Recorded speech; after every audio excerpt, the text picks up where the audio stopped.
Oklahoma Gardening is a production of the Oklahoma Cooperative Extension Service as part of the land grant mission of the Division of Agricultural Sciences and Natural Resources at Oklahoma State University, dedicated to improving the quality of life of the citizens of Oklahoma through research-based information.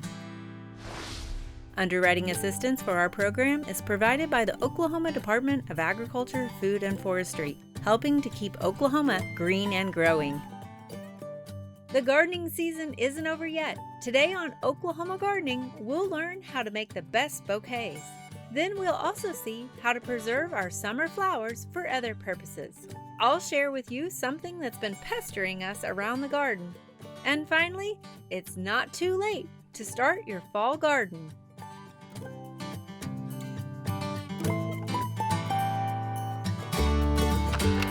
It's almost like an ombre of sunset colors.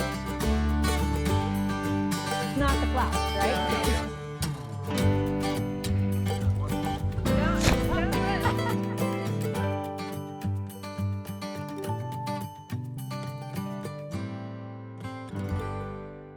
Today we are here at Petal Pusher Farms, and joining me is Jeri Irby. Jeri is the owner of this cut flower farm, but today we are talking about making a floral arrangement, right? And there's different types of floral arrangements, is that correct? That's right, yeah. So what are we doing? What makes the perfect floral arrangement and cut flower? Yeah, so we have these Oklahoma grown blooms here, and what we're gonna do is we're gonna do a hand-tied bouquet. Okay. Okay, so what the Does that mean you tie your hands behind your back? No. We're gonna actually start grabbing stems, and we're going to kind of make what you would think of like a bride holding a bouquet of flowers walking down the aisle. Okay. And so what I like to do is I like to start off with some of these marigolds that we cut because they're really upright and they have like that eye-catching color. Right. And so I'm gonna start with this, and then when we are working with our stems, anything green and leafy, we need to make sure we take off the ends, because if that's in water, it's going to ruin your cut flowers. It'll, make your water really cloudy and nasty, grow bacteria. So any green leafy material that's in the water, you got to get rid of. Okay. And that's a big stem, so we're not going to cut that down any. We will eventually cut it down, and once we get the bouquet how we like it, we'll snip those stems at an angle. Okay. But we're going to leave all of this. Yeah. We like this filler. It just gives it some natural texture in that bouquet. Okay. So we'll grab one of these, and if you just want to start handing me different flowers, what we do is we add a flower to our bouquet, and then we grab it and turn it. Okay. And we just continue doing this until we get, our bouquet how we like it. So any particular ones I should be handing you first? I think you're doing a great job. I really like to put those big kind of thriller flowers in the top part of our bouquet, and then when we a bigger one or a smaller one? I think that's good. Okay. And then we'll just keep adding, twisting, adding. If you want to hand me some lisianthus, let's add those in there. And don't be afraid if they kind of move around on you, because eventually we're going to put a rubber band around this. Okay. So we'll add this guy right in here. I love these. They add a little delicateness to it. Right? And so see how I'm trying to keep all of the blooms around the same height and eye level? Okay. Just keep on doing that. You're ignoring the bottom of the stems at this point. Yes, yeah. So we're just going to keep adding and twisting. In there. Ooh, I like that one. This is a Benares giant zinnia. Love that. Some sunflowers. Oh, yeah, so are all these going to go, or do I need to stop? It's kind of up to us. I kind of like the way that's looking. Do you? It is. Yeah. Okay. So then when we're ready to finish our hand-tied bouquet, what we're going to do is we're going to take this rubber band. Okay. And we're going to bring it up a stem, and we're going to wrap it just tight enough to where we can finish it off on another stem. Oh, and so it stays. Traditionally tying it all around, you're just, And then what we want to do is we want to give them another nice cut at an angle, because that helps. That's more surface area for the plant to absorb water once it's in, in water. So we'll cut it at an angle, so I don't cut the rubber band. Careful. And then what we do is we put these flowers in one of our craft sleeves, just like this. Oh, they smell so good too. Oh, they smell great. And this is what our hand-tied bouquets look like. Oh, it's beautiful. Yeah. So now what? I mean, yeah. So if somebody comes and you pick, this is what they get to leave with. Right. But what if I want to get home with this? Sure. It needs water, right? It needs lots of water. And in fact, when you get home, you might not want your bouquet this tall in your vase. Right. So what we always do, you know, you'll take it out of the sleeve, and then when you get home, and you might just tear that sleeve, right? Yes, for sure, for sure. You might have different types of vessels, you know, jars. A lot of people are really loving the mason jar look right now, or this wide mouth vase. Right. So instead of just putting your flowers in like this, to make this vase feel fuller, what you want to do is cut your stems low enough. So you want to cut to where the vase is actually, the flowers are sitting on top of this vase, and I'll show you that so it makes more sense. The foliage would be kind of right there to come over the edge. Correct. And again, if you are cutting, you can kind of put this next to a table and look at where that's going to fall on. So we're going to cut this guy down, and look how much I'm cutting off. And don't be scared. It's all good. Okay, so we cut, and then we strip those leaves off, because remember what I say about the water? Right. Yeah. Because those just kind of add to rot and decay, right? So. Exactly. And then we just place them in, kind of move them around, get them a little fuller, kind of turn, and that's it. So there's water in there. You've got a nice arrangement. We like to tell people to change your water every other day, give it a nice fresh drink, and they'll last for weeks. And is there anything you should put in the water? And is tap water okay? Tap water is perfectly fine. We do like to use a flower food in our arrangements, just because it gives those flowers just another little, you know, support, a little vitamin, whatever is there. Right. Yeah. And one thing I personally do, I mean, I know different flowers are different ages, so they're going to kind of die at different times also. So go ahead and just remove those dead ones, not just throw out the whole bouquet, right? Exactly. And some of the flowers that you see here can actually be extended into a dried bouquet. Oh, okay. So you can take these marigolds and even some of this celosia and turn it upside down and dry it and have an everlasting bouquet. Oh, okay. Really get your money's worth. That's right. Excellent. Thank you so much, Jeri. Thank you.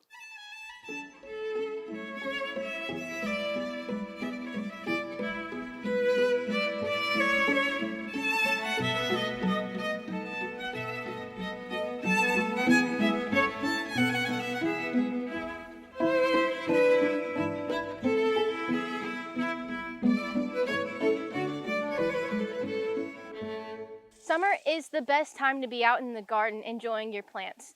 They're growing, they're getting really big, and they're in full bloom right now. However, some of the days can be really hot and humid, and it's not as enjoyable to be outside during the day. So you want to bring your plants inside where it's nice and cool, and you can spruce up your indoors.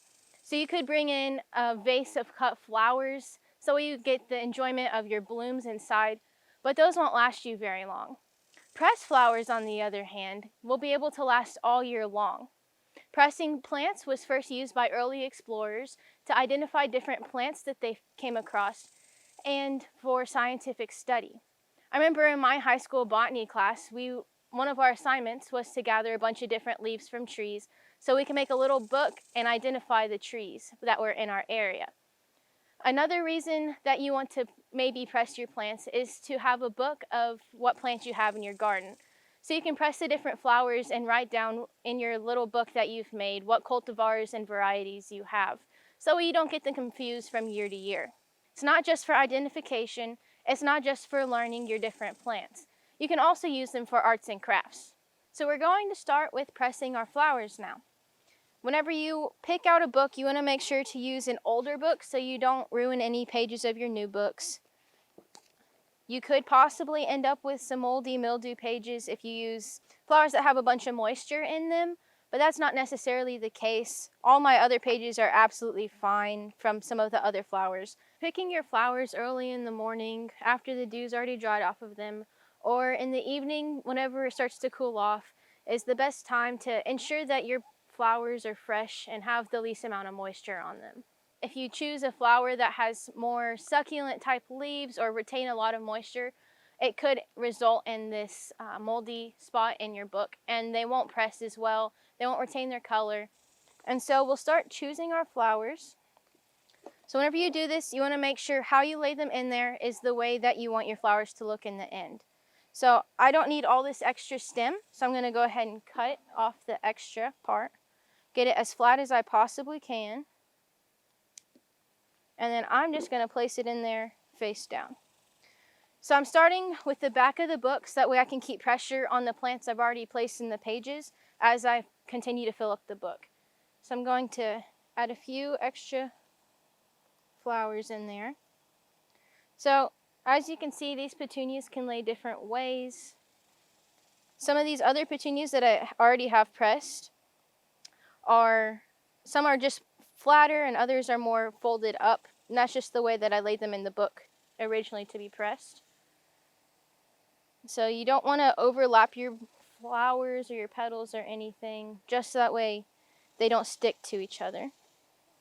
Close that and then go on to the next spot.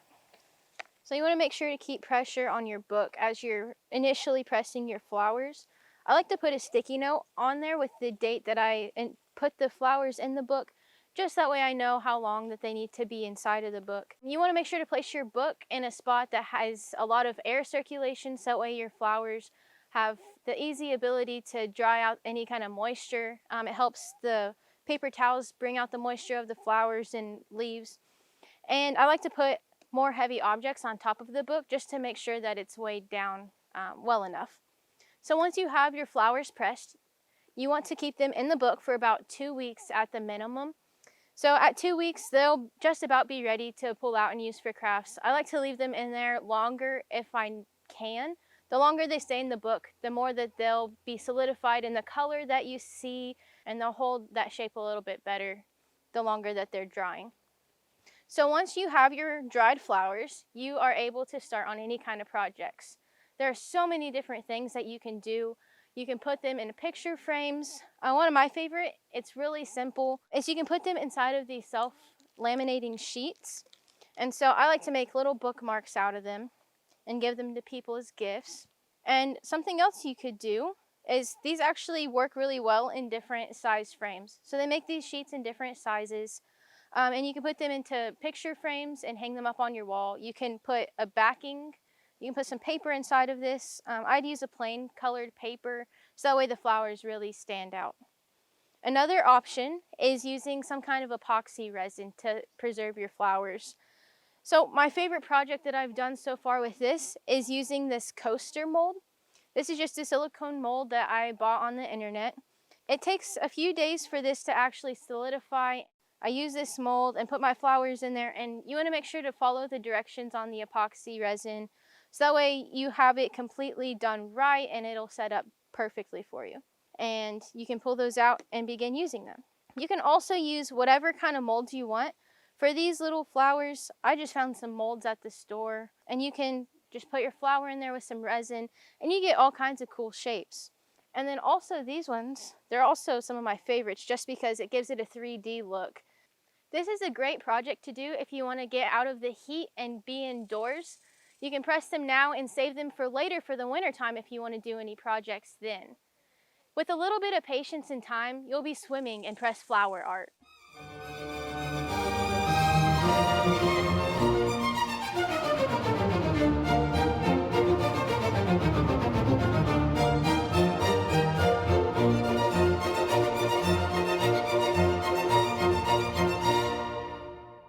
As fruit become more abundant in the garden later in the summer, one thing that always comes with fruit is oftentimes insects. And one insect that we anticipate every fall, late summer into fall, is the red shoulder bug that absolutely love the stand of western soberries that we have. Now, you know when they arrived because it's not just one or two, but it is literally hundreds of these insects that will come out in order to take advantage of the fruit that are now fully ripened on our trees. Now, in addition to the western soapberry, you often will find red shoulder bugs on china berries and also golden rain trees. And surprisingly, with the volume of insects that you might find, you would think they would maybe do some damage to the trees, but they don't really do any damage. They might do some minimal feeding on the foliage, and then also they're after the fruit. But really, they're classified more as a nuisance pest because late in the summertime into fall, they are looking for a place to overwinter and get out of the cold, and so kind of to protect themselves and find shelter. And so that's where the nuisance comes in, because they're actually invading our homes at this time of year. If they get into your homes, you don't have to worry about them feeding on the wood or anything like that. They are seeking just shelter. However, if you do crush them or step on them or smash them, they can stain your walls and your carpet and your flooring. So be aware of that. Now, you would think, again, with the volume of insects that we have crawling around here and crawling on my shoes right now, that you might think they have multiple generations in one year. But sort of their life cycle is that those overwintering adults will emerge in early spring, about the time their host plants are starting to bud out. Then as we go into April and May, they're going to lay their first eggs. And as those eggs emerge and turn into that first generation, and they begin to mature, then they're also going to mate and create a second generation. And it's that second generation that will then repeat that process of seeking shelter for the winter months in order to stay protected. So the red shoulder bug, if you look at it, is about a 1/2 inch long black bug, and as the name implies, it does have red shoulders. It also has red eyes to it. Now, that is the adult form. However, there are multiple sizes of the nymphs as they grow into maturity. And so they tend to be a little bit more red because their black wings haven't developed over their body just yet. Now, there's another insect that is often confused with the red shoulder bug, and that is the box elder bug. The box elder bug looks very similar. It is red and black. However, in addition to those red shoulders, it actually has 3 red marks behind its head, as well as red margins along its wings. So it's about the same size. It has a very similar life cycle to it. And again, it's classified as a nuisance pest as well. It tends to prefer feeding on the box elder tree. So if you have box elder trees, it might be that you have the box elder bug instead of the red shoulder bug. Now, both of these, like I said, are nuisance pests. So what do I do if they're invading my home? Well, that's the big question, right? So the first thing that you can do is actually just look at eradicating the host. So if you don't care about the tree or the plant that's around there, if it's kind of just a tree that's grown in a fence line, you might go ahead and take out that host plant. And a lot of times, if you don't have the host plant, you're not going to have that insect as well. So of course, we're not going to eliminate our western soapberries here because we have a beautiful stand of them, and maybe that's not an option for you either. So what next? Well, the next thing to look at is just physically blocking them from being able to enter your home or your shelter. So you want to make sure to check the windows and also the doors and make sure that they're sealing well when they are closed. So you might use caulk or something like that in order to make sure you have a good seal. Once you've done that and kind of created a physical barrier from them actually entering your home, if they're still getting into your home, the next thing you can do are a couple of different methods. So if you want to use chemicals, there's a couple of home chemicals that you can use. There's a Bayer Advanced Home Pest Control, as well as an Ortho Home Defense Max. Those are 2 products that you can look at using both in and around your home. I understand, however, if you don't feel comfortable spraying something in and around your home. So the next option is just to mechanically remove those insects out of your home. So I know it sounds old-fashioned, but a good old broom and a dustpan or a vacuum are a great way to remove those nuisance pests out of your home. And after all, while they are a nuisance, just look at it as a sign that cooler weather is on its way.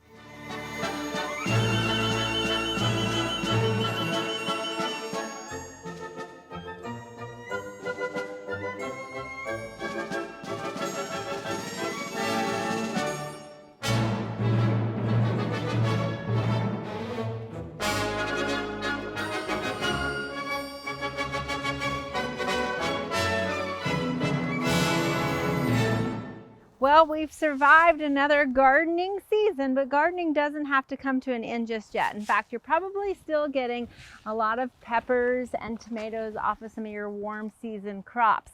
Now, if your tomatoes have kind of just never recovered from the heat that we've had and also the drought, then it might be time to go ahead and start looking at your fall garden. If you're still wanting to continue on gardening, I know sometimes it's a little daunting by this point, and it can be difficult to actually find seeds and transplants sometimes in the fall gardening because it's not always as popular as it is in the spring. But really, here in Oklahoma, fall gardening, a lot of times you have more success with it because you're growing the plant into the cooler temperatures versus growing the plant into those warmer temperatures that we experience in the springtime.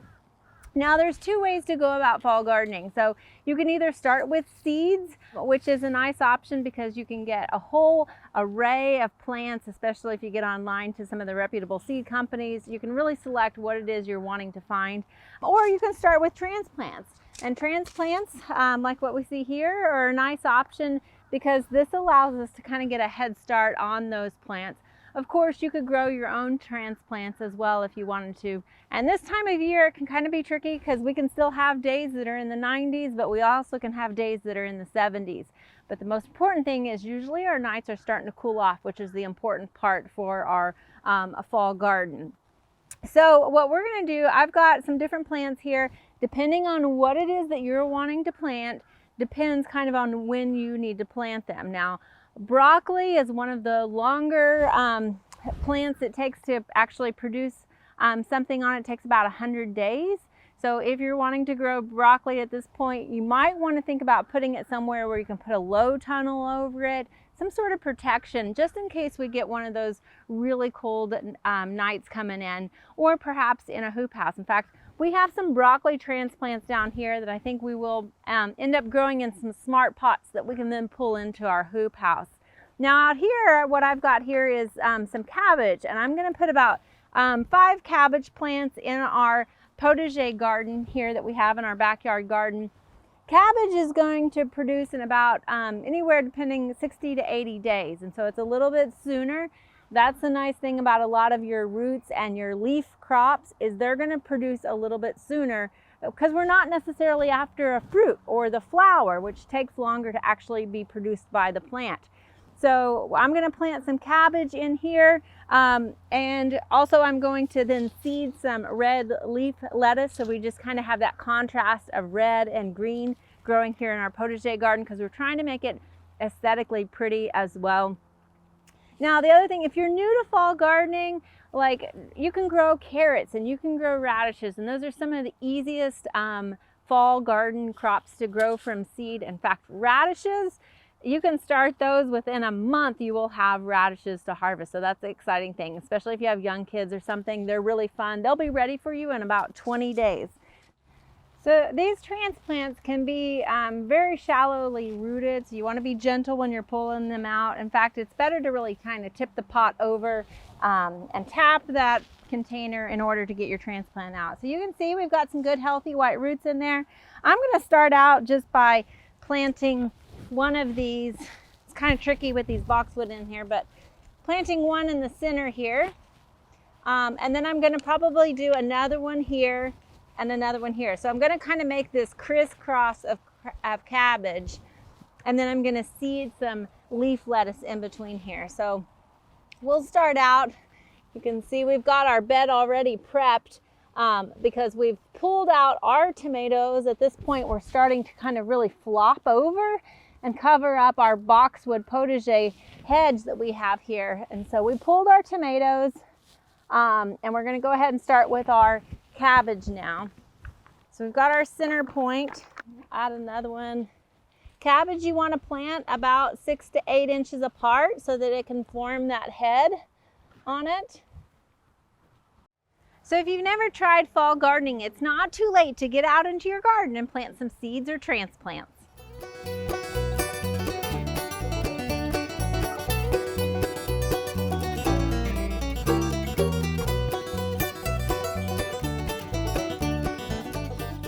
There are a lot of great horticulture activities this time of year. Be sure and consider some of these events in the weeks ahead.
Next week on Oklahoma Gardening, as the wind comes sweeping down the plains, we've got a lot of flowers to talk about in the garden.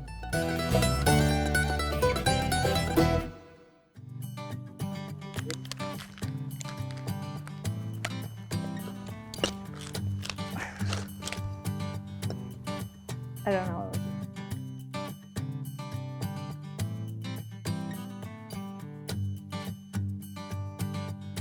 To find out more information about show topics as well as recipes, videos, articles, fact sheets, and other resources, including a directory of local extension offices, be sure to visit our website at oklahomagardening.okstate.edu. Join in on Facebook, Twitter, and Instagram. You can find this entire show and other recent shows as well as individual segments on our Oklahoma Gardening YouTube channel. Tune in to our OK Gardening Classics YouTube channel to watch segments from previous hosts. Oklahoma Gardening is produced by the Oklahoma Cooperative Extension Service as part of the Division of Agricultural Sciences and Natural Resources at Oklahoma State University. The Botanic Garden at OSU is home to our studio gardens, and we encourage you to come visit this beautiful Stillwater gem. We would like to thank our generous underwriter, the Oklahoma Department of Agriculture, Food and Forestry. Additional support is also provided by Pond Pro Shop, Greenleaf Nursery and the Garden Debut Plants, the Tulsa Garden Center at Woodward Park, the Oklahoma Horticultural Society, Smart Pot, and the Tulsa Garden Club.